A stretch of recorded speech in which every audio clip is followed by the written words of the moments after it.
Hello guys! So ngayon, nagulat ako dito sa aming stock.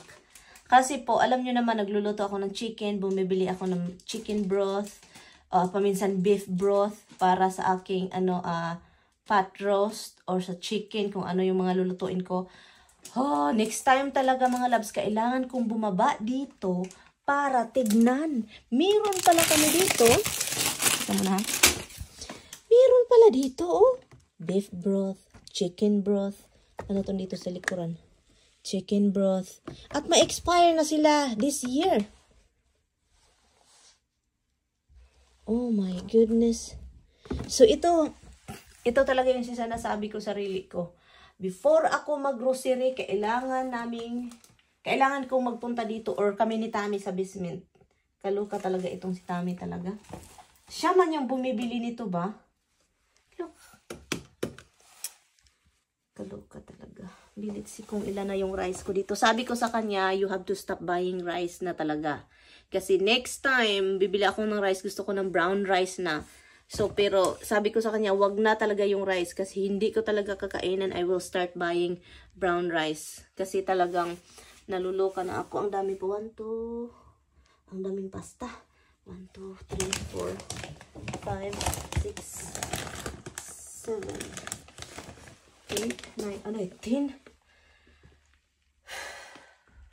Hindi ko pa ito matatapos till next year. Gusto kong kumain ng brown rice. Pero ayaw ko din itong sayangin itong mga binibili niyang rice. So sabi ko sa kanya, at hindi man siya nasisira guys. Matagal na yung rice na nabili ni Tami doon sa ibang bahay, sa isang bahay. Hindi po siya sira. So hindi po siya nasisira. Pero sabi ko sa kanya, kailangan kong bumili ng brown rice. Kasi gusto kong kakain ng brown rice. So yun yung sabi ko sa kanya. At kailangan kong, I know bumili ako ng rock salt. Rock salt ba? So ngayon, hindi ko na makikita-kita mga loves. Hindi ko na alam. Ang daming can soap. Sabi ko sa kanya, wag kang kakain yan. Ilagay natin yan sa pantry, yung mga pang giveaway. Ibigay natin yan sa yung mga Meron kaming nakuhang papel doon sa tindahan sa Walmart. Binigyan kami ng mga kung saan ilagay yung mga i-donate yung mga ganito at yung hindi expired. So, ibigay ko yan mga loves kasi si Tami, bawal na siya sa mga ganyan. Uy, mga ready-made na mga sabaw. Bawal na siya dyan. So, ito pa yung may mga sakit na kidney. Bawal sa mga canned processed food na mga ganyan. Ay, nako. Ang dami kong spam at kiyaw ko nang kumain ng spam. Ipadala ko na yan sa Pilipinas. Kasi hindi naman sila palaging kumakain ng spam doon. So, hanapin natin dito pa kamera. Ang dami niyang mustard. Oh. Hala, may chocolate pa doon tinatago. Tigwa man itong asawa ko talaga. Reese's Peanut Butter Cup. Adoy. Ano itong dito? Lipton. At ito siya, sinasabihan ko siya na bawal na siyang mga ganito o mga process.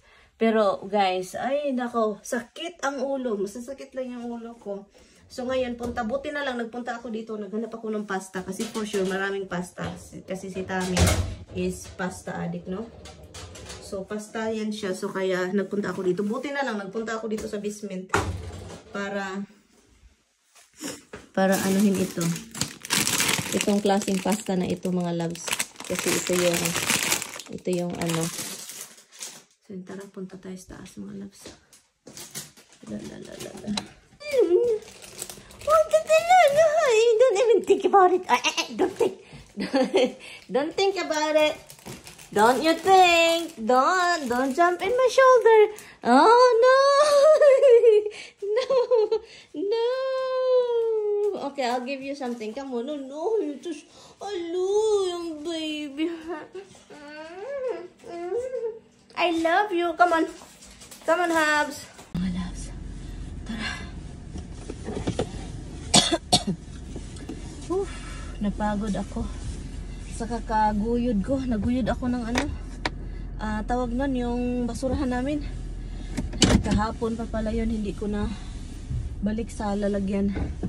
So yun. Tara mga lab. Kita nyo yung video na si Tami may sakit. And nag-request siya ng chicken. chicken soup daw yung ano kain niya. So, gawan ko siya ng chicken soup. And para presko. Kasi sabi pa niya, ano daw, wag daw ako mag-alala ng chicken soup kasi nasa can daw yung kakainin niya. And ko, hala, sige, kakain ka ng nasa lata ha. Kay ano yan. So, sobrang healthy yan. Nasa lata ha. Walang salt yan. Nasa dyan na lahat. Napagalitan ko mga loves kasi sa katigasan ng ulo eh. At yun mga loves, andito na tayo sa tindahan, no? Well, nandito tayo sa parking lot. Maganda palang mag-shopping kapag maaga kasi talagang hindi puno yung parking lot. So, ito yung kinuha ko mga loves. Una is itong Himalayan salt. Diba? Kasi first time ko itong gamitin and nakita ko siya ng GMO so kaya kinuha ko. And magpunta tayo doon sa meat section, kuha tayo ng manok at naghanap ako kung anong klase. Ito na lang yung chicken breast na lang yung bibilhin ko para sa ating sabaw na gagamitin para kay Mister. Pagkatapos doon mga loves, nandito tayo sa gulayan na section at naghanap ako dito ng saging. Kasi para naman makain tang prutas, no? Ito lang yung prutas na makakain namin palagi. Pasensya na kayo, nakarinig kayo ng hilik ni Mister kasi andito na siya mga loves, pagod na pagod, may sakit pa. At kumuha din ako ng scallion and then ang pinakaano talaga sa ating chicken soup is itong celery. Maganda yung aroma niya mga loves at masarap din yan. At yun, so pagkatapos niyan, lalabas na ako dito kasi wala naman, ito lang yung talagang ano ko dito. Actually, meron pa akong kukunin yung lime kasi meron akong plano dyan sa lime na yan. Ito yung malaking lime. Yung lime na nandito sa basement ko is maliit yung bunga. So, ito naman is malaki. So, kaya kumuha na ako. Masarap kasi ito mga love sa mga sahog-sahog. Yun, ang sarap niyan, promise. At ito na, lumabas na tayo. Diba, nakikita ninyo, konti pa lang yung mga sasakyan.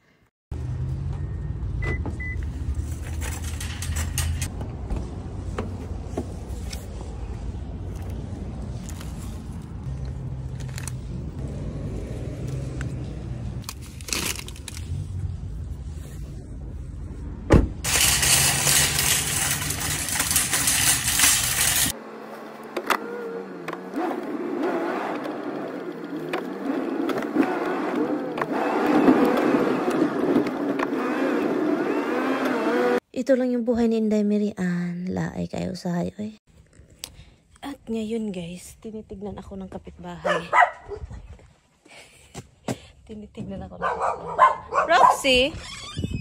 Mga loves, ang gagawin po natin is yung garden natin, ipakita ko po sa inyo ha.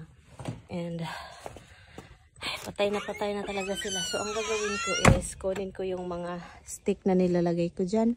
Yun yung mga stick na para sa snow. Marker yan siya mga loves.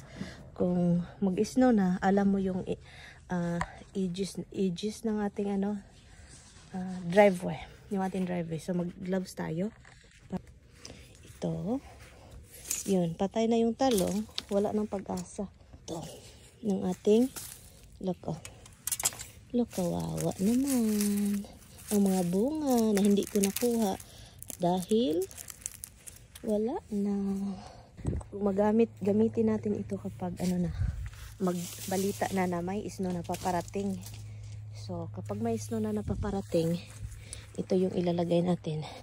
Nandito yung mga batong look, ganyan mga loves. Gawin ko is ganito gamit na gamit. Baka pag Pinoy talaga gamit na gamit yung paa mga loves, you know, walang katulad ang mga Pinoy. Gamit na gamit ang paa. Yung mga loves, kunin kasi kailangan. So ito siya, sabihin natin itumba na learn.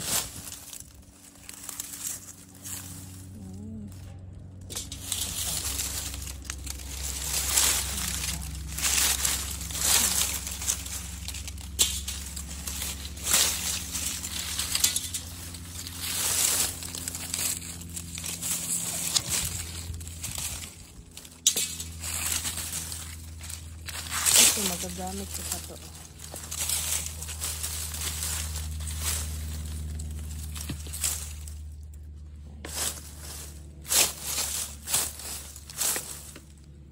yun, ang ating garden dito is walay.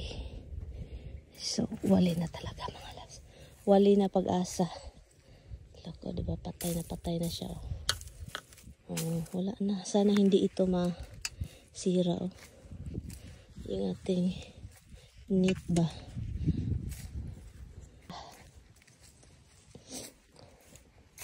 Ito din, putulin ko to. Putulin ko to para next year hindi ito sobrang lago. Tara mga loves. So, dalhin natin ito sa loob. Ito.